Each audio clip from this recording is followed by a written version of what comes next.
that we say we have to put in place. Is that enough? Yes, that's one component, one aspect of it. But let me tell you, it's not enough for us to just have a memorandum of understanding, MOU signed with companies or investors and say, listen, because you signed MOU, with these companies that they say they are coming, I want to hear specifics. I want to hear that, listen, second quarter of this year, third quarter of this year, this is what is going to happen.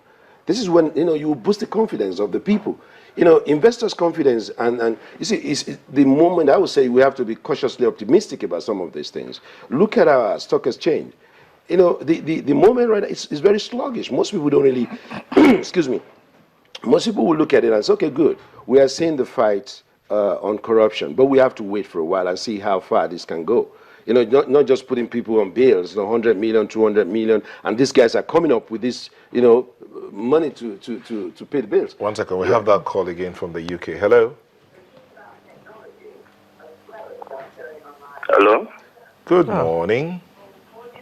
Hello? Hello, good morning. Hello? We can hear you, go ahead. Hello? Oh, boy. We can hear you. Can you make your contribution, please? Hello? It's obvious that he's not hearing us, so you can go ahead, Mr. Edward. What I'm trying to say is this. You need a good leader to lead, and then when you when you can trust your leader, you can say, okay, listen, with what I'm seeing, with the body language of Mr. President, I can say that, from my own personal opinion, that the president is ready, to go a long way, and is prepared for it. But what I'm saying is this: we've seen so many memorandums of understanding, MOUs being signed by a lot of governors, by a lot of people now and in the past. I don't know now how many they've signed, but MOU does not translate to real investment. So we have to get that clear. People go around the world and say, look, I've signed an MOU with this company, with that company. They say they are coming. But let's be specific. If you are telling me that, listen, like I said, in the next 5 years, these are the companies that we hope to bring in, and then that will boost the morale of the people. Actually, I do support the fact that we are starting somewhere, but I just don't want us to still continue to live in the past. We have these people who Mr. Sida was trying to say that they bought BM and all this stuff. You see, these guys are citizens. They are within us. And we've not done anything. So maybe that will come later. But economically, what the people want to see in this country, look at the non-OPEC countries. They are facing the same problem we're facing. It is not just, even the OPEC members. Iran is just going to sell to make more money at whatever price. These guys are ready to sell. But non-OPEC countries like, maybe Oman, Denmark, America, and Brazil, and some of these countries, they are going to sell as well. So we have a task on our hands. So we shouldn't even be thinking about the benchmark or by this 38. That's what I want to say, that we don't need to even think whether it's 38 or 20. When we talk about agriculture, we should be thinking of organic farming.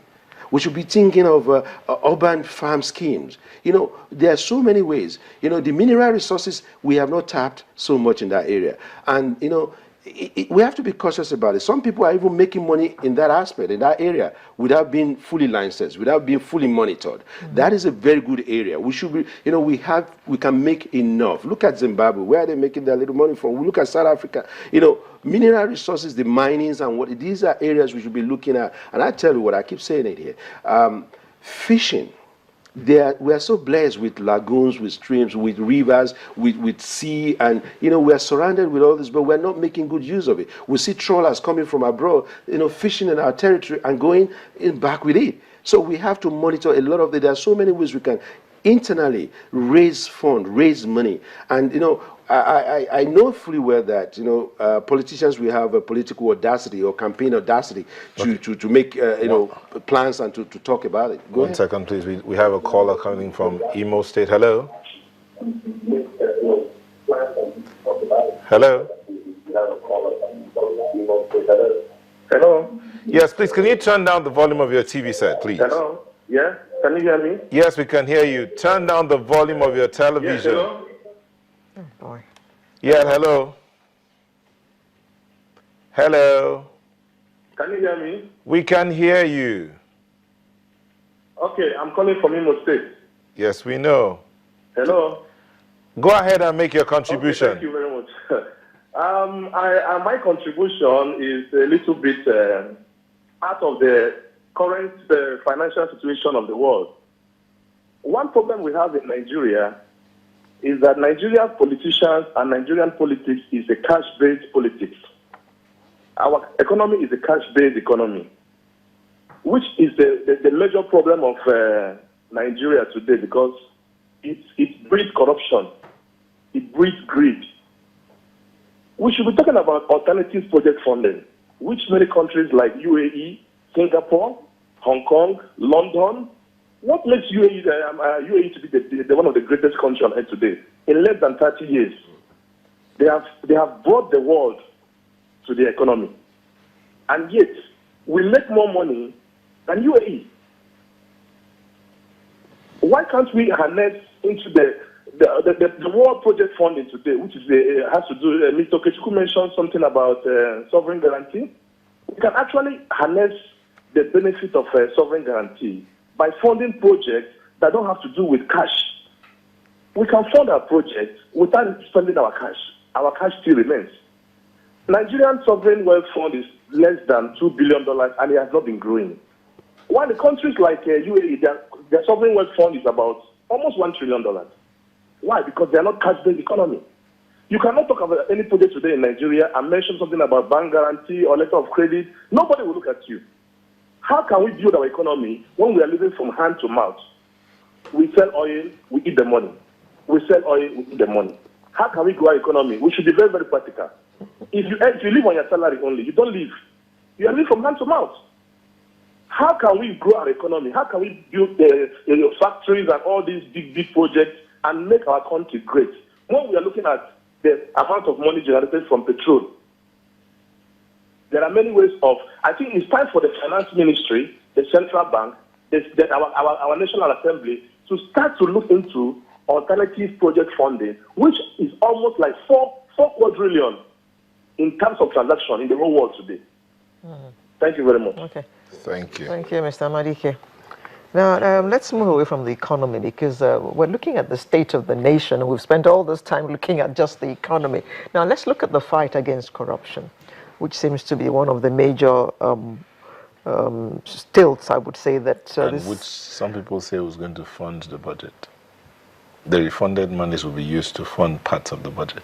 Well, how much have we got back? I mean, the budget is 6.8 trillion. How much money have we got back? Yeah, you see, okay. We're talking about the fight against corruption now. We have seen some cases in courts. We have seen some people have been arraigned by the EFCC. But in truth, now being perfectly honest with yourself, how many of these cases are actually going to come to a conclusion? My fear is this. You being a lawyer. Yes, my fear is this. From what I have seen in my practice when we are preparing our appeals from decisions of the High Court to the Court of Appeal and further,